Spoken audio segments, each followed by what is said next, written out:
and welcome to Krokozuna. Thank you for watching this video. This video is concerning an aspect of Japanese culture that sometimes gets misused in our society, and that is in the form of tattoos, especially when kanjis are involved. However, you might be looking at this front page going, wait a minute, that kanji doesn't say Krokozuna, it says Wanizuna. Wani does mean crocodile or alligator, and tsuna is the rope that, well, it's a generic term for rope, but in this case, the rope that the grand champion of sumo wears. And as you're aware, my logo is a crocodile who is a yokozuna, hence Krokozuna.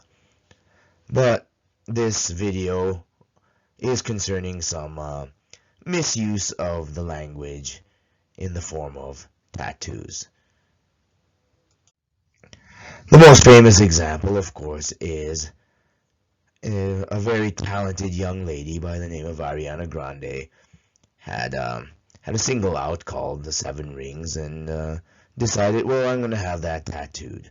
And unfortunately, seven rings in kanji actually has a different meaning. Well, individually, the seven and the rings are correct. However, when put together, it says shirin. Well, shirin means this thing, which is a charcoal tabletop grill. So unfortunately, Miss Grande was made fun of somewhat, and not really surprised. You would think that somebody like that would have looked it up, or would have had some people to look it up, but it slipped through, and I think she had some corrections done to it. I can't remember what she did, but anyway, we'll move on to other examples.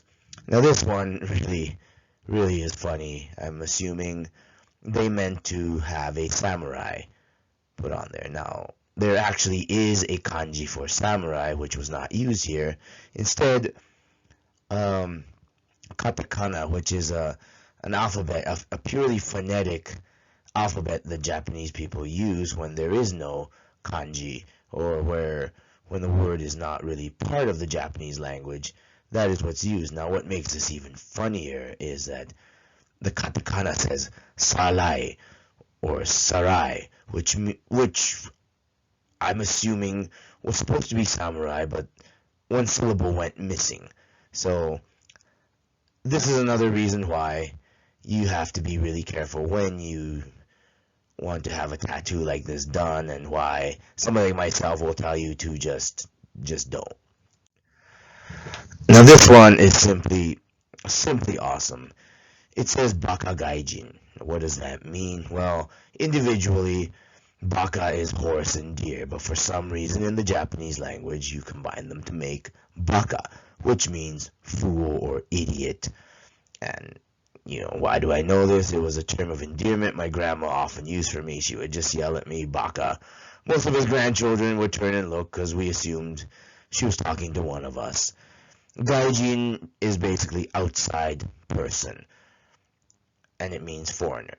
So this is baka gaijin. So I don't know, this person wanted it as a joke, or if the tattoo artist put it as a joke, or a friend did it as a joke, or if it was all just on purpose. I don't know.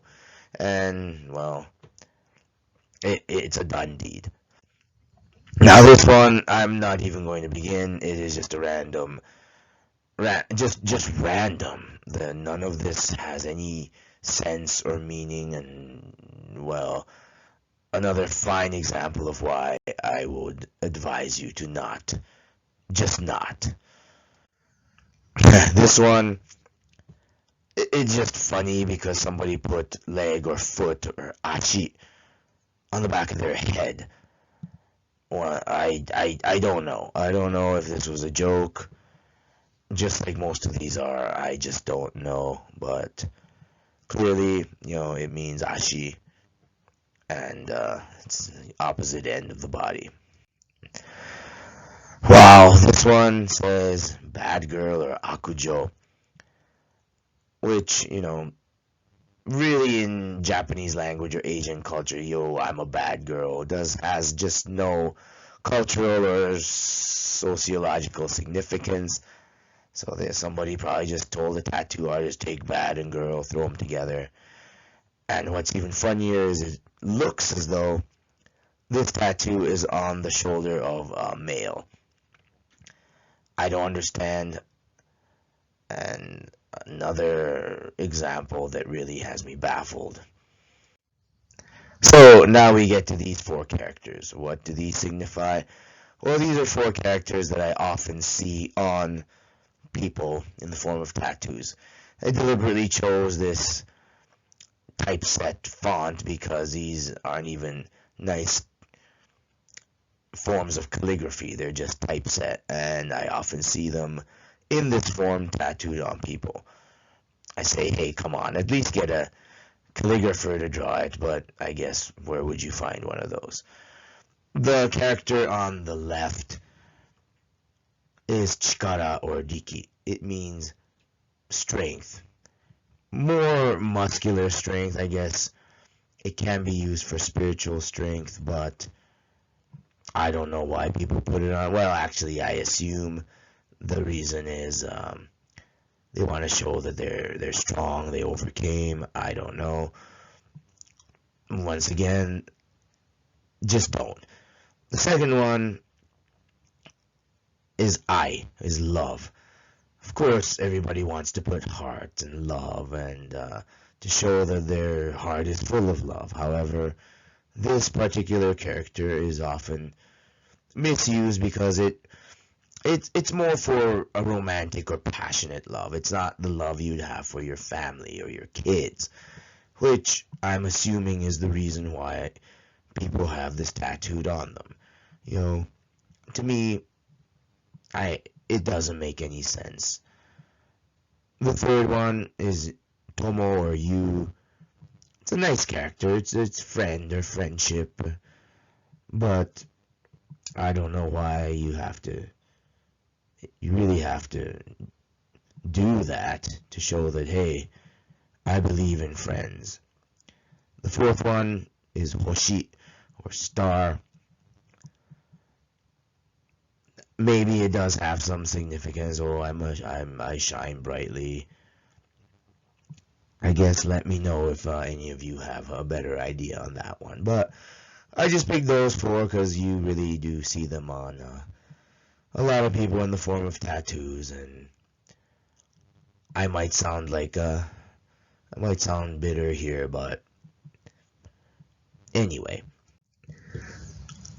thank you for listening to me rant about this. Of course, hit like and subscribe for this channel, and I'll be adding more content as often as I can. Thank you.